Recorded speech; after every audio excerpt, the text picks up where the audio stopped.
Ouverture à Abidjan du premier forum sur l'Atiéké et le manioc, un cadre de réflexion pour les acteurs de la chaîne de valeur.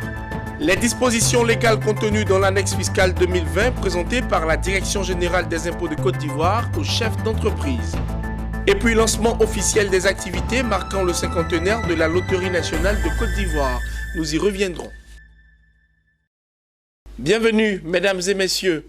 Du manioc à l'Atiéké, opportunités d'affaires et autonomisation de la femme. C'est le thème de la première édition de Atiéké Manioc Forum, ouvert ce jeudi à Abidjan, plus précisément au Palais de la Culture de Treichville. Il s'agit d'un nouveau cadre d'échange qui vise à favoriser et développer l'autonomisation de la femme dans la chaîne de valeur du manioc. On en sait plus dans ce reportage de Pierre Tebeu et Richard Akeke. La Côte d'Ivoire est aussi connue pour son Atiéké, une identité culinaire et gastronomique qui va au-delà de ses frontières. Bref, une carte postale culinaire. Le premier forum Atiéké Manioc, dans sa première édition, a réuni ce jeudi 6 février les acteurs de la filière pour porter la réflexion sur la promotion de l'Atiéké Made in Côte d'Ivoire. Le manioc, on le sait, contribue à l'autonomisation des femmes présentes sur toute cette chaîne de valeur et qui se trouve dans sa phase de transformation traditionnelle. Et c'est là tout l'enjeu de ce forum. Ce premier forum, comme je vous disais tantôt, il se justifie par la présence des femmes sur cette chaîne de valeur. Donc, il y a plusieurs thématiques qui seront abordées. Aujourd'hui, la question de la labellisation est d'actualité. Comment faire en sorte que l'Atiéké que nous consommons soit mieux promu? Comment faire en sorte que l'Atiéké que nous consommons soit en quantité? Donc ces deux problématiques de la quantité, de la qualité s'opposent. La filière peine à se construire. Il faut lui donner une marque et un label. Le premier a porté sur l'identité culturelle et labellisation de l'Atiéké. Un échange qui recommande aux acteurs de travailler sur la promotion du label de ce produit. Pour protéger l'Atiéké, actuellement on a deux voies qu'on est en train de suivre. Une qui est achevée, nous avons déjà protégé, comme je l'ai dit tout à l'heure, l'Atiéké, le nom Atiéké de Côte d'Ivoire, qui est une marque collective, donc qui appartient à tous les Ivoiriens.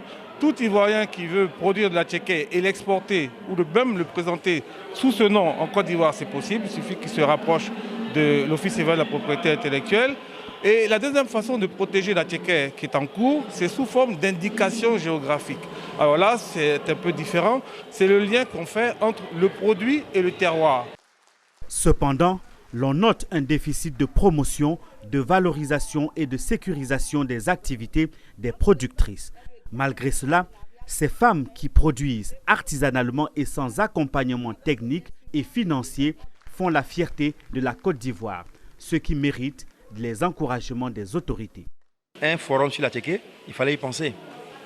Nous faisons des forums sur tout, sur l'eau, sur l'électricité, sur les beignets, sur les grillades, sur l'éducation. Mais un élément important de notre culture, mais également de du maintien de notre santé, c'est l'Atiéké.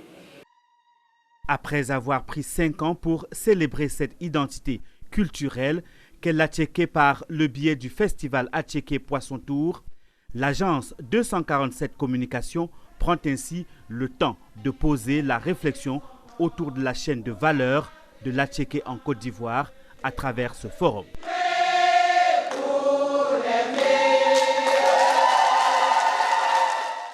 Nos reporters Pierre Tebeu et Florentine Djaha ont recueilli des réactions de quelques participants à cette première édition de Atiéké Manioc Forum. Suivez. Nos produits vivriers surtout ont besoin d'être transformés. Aujourd'hui, je suis venue, j'ai vu beaucoup de choses, de l'Atiéké avec l'huile rouge, de l'Atiéké déshydraté, de la farine de manioc et tout. Vraiment, c'est bon. On a mis un programme en place que toutes les femmes se regroupent en groupement, en association, en coopérative. Nous avons appris beaucoup et nous pensons que c'est un forum qu'il faut perpétuer afin d'amener la femme à se prendre en charge réellement. Il s'est tenu ce jeudi à Abidjan une rencontre entre la Chambre de commerce européenne Eurocham, la Direction générale des impôts de Côte d'Ivoire et les chefs d'entreprise. C'était un petit déjeuner au cours duquel l'administration des impôts de Côte d'Ivoire a présenté les 29 dispositions légales contenues dans l'annexe fiscale 2020. Le reportage de Mondésir Nascimento Odjifini et Doumbia Ayouba. L'annexe fiscale 2020 accorde un certain nombre d'avantages fiscaux, comme vous le voyez sur la diapo. Sia Ouattara Abou, directeur général de l'administration fiscale ivoirienne, face aux chefs d'entreprise et la Chambre européenne de commerce d'Abidjan. Il est venu présenter lui-même les 29 dispositions légales contenues dans l'annexe fiscale 2020. Ce sont 29 articles regroupés dans 5 rubriques appelées mesures. Il s'agit des mesures relevant des taxes stratégiques, des mesures de soutien aux entreprises, des mesures de renforcement des moyens de l'État, des mesures de rationalisation du dispositif fiscal et des mesures techniques. L'annexe part des dispositions qui encouragent et favorisent l'emploi des jeunes, aux dispositions qui visent à lutter contre les disparités régionales en favorisant la fixation des populations dans leurs zones d'origine, notamment les jeunes, une manière de lutter contre l'exode rural. Marc Alberola, nouveau président de la Chambre européenne de commerce d'Abidjan, s'est réjoui de la démarche de l'administration fiscale ivoirienne. Une démarche qui vise à recenser leurs préoccupations et échanger avec les chefs d'entreprise quant aux non-dits et points d'ombre contenus dans le nouveau dispositif fiscal. Félicitant l'administration fiscale, les chefs d'entreprise ont souligné la prise en compte des propositions faites à la Direction générale des impôts lors des rencontres de 2019. Ce sont des propositions qui favorisent les affaires, mais également permettent d'élargir l'assiette fiscale sans heurt majeur. Nous participons nous-mêmes au travers de comités de concertation aux propositions qui constituent l'annexe fiscale, et un certain nombre de nos propositions, nous les retrouvons dans l'annexe fiscale 2020. Donc il y a vraiment une très bonne synergie entre nous et la Direction générale des impôts. L'annexe fiscale 2020 apporte des éléments très importants pour les entrepreneurs. Il y a des innovations importantes, notamment les faveurs fiscales au bénéfice des entreprises qui investissent dans la recherche et le développement. Il y a des mesures importantes comme l'encouragement des entreprises à s'installer en dehors d'Abidjan. Plusieurs points, notamment les mesures d'accompagnement en matière de recherche et développement et la collecte de la taxe sur la diffusion cinématographique en ligne animeront les débats. Il est bon de rappeler que la Direction générale des impôts a annoncé au cours de cette présentation de l'annexe fiscale 2020 des innovations visant la digitalisation entière de ses services. Il s'agit du portail e-impôt et de l'application e-cadastre. Les cadres et dirigeants d'entreprises bénéficient désormais d'un programme de formation sur l'impact de la révolution numérique.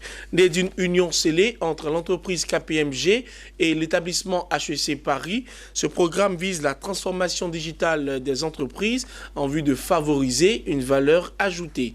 Zeynab Dosso, Doumbia Ayouba. C'est un programme de formation bénéfique pour les cadres et dirigeants des entreprises. Celui-ci est la matérialisation d'un partenariat entre le groupe expert en audit KPMG et HEC Paris pour permettre à ces acteurs de comprendre les impacts de la révolution numérique en vue d'une transformation digitale de leurs entreprises. Aujourd'hui, il y a une concurrence accrue qui arrive de l'international avec des nouveaux modèles qui arrivent et l'entreprise doit revoir son mode de fonctionnement, donc elle doit se transformer. La digitalisation, ça va permettre de rendre numérique les données de l'entreprise, les process de l'entreprise. Réussi à construire un programme qui, dont la vocation est d'aider les entreprises de Côte d'Ivoire, mais plus généralement les entreprises africaines, à prendre avec sérénité le virage du digital et à être en mesure de gagner des parts de marché. Au-delà, ce programme de formation se présente comme un cadre de partage d'expériences, d'échange de richesses entre formateurs et participants. D'une durée de 6 mois, cette formation se tient en 4 sessions de plusieurs modules relatifs aux stratégies digitales et business model et se veut certifiant. Nous avons une approche pédagogique qui est totalement une approche pédagogique qu'on appelle renversée. Nous considérons qu'on ne peut plus aujourd'hui délivrer des formations en mettant des PowerPoint et en délivrant une formation. Il faut faire vivre à l'apprenant ce qu'il apprend. Mais au-delà de ça, il faut qu'en sortant de là, l'apprenant soit capable d'automatiquement mettre en application. Donc nos programmes sont orientés sur l'immédiateté des solutions. C'est-à-dire vous sortez du programme, vous pouvez automatiquement mettre ça en place. Mais pour cela, nous construisons une pyramide avec l'intervenant et avec les participants. Inscrit dans le cadre du développement économique de la Côte d'Ivoire, la première phase du programme de formation de KPMG et HEC Paris démarre en Côte d'Ivoire avec 3 sessions. Ce programme devrait se décliner dans 5 autres pays d'Afrique, notamment au Sénégal, en République démocratique du Congo, au Gabon et au Cameroun. Le Sénat ivoirien veut établir un dialogue renforcé avec les acteurs de la décentralisation. Dans ce contexte, la deuxième chambre du Parlement de Côte d'Ivoire organise un forum à Yamoussoukro du 17 au 18 février 2020. Celui-ci vise à créer un cadre de concertation pour une représentation efficace des collectivités territoriales. Betty Kwaku nous commente le reportage de Tima Traoré. Lorsque nous tenons ce forum qui est destiné aux collectivités territoriales, nous attendons que ces collectivités territoriales-là nous fassent part de toutes leurs attentes. C'est une première pour le Sénat de Côte d'Ivoire. La deuxième chambre du Parlement ivoirien se réjouit de pouvoir rencontrer les élus locaux du pays à l'occasion d'un forum. Les échanges se dérouleront autour de la représentation des collectivités territoriales face aux défis de la décentralisation. L'événement aura lieu à Yamoussoukro les 17 et 18 février 2020. Dans le cadre de la politique de développement local, la Côte d'Ivoire s'est engagée depuis plus d'une trentaine d'années dans un processus de décentralisation visant à transférer des pouvoirs et compétences aux élus locaux.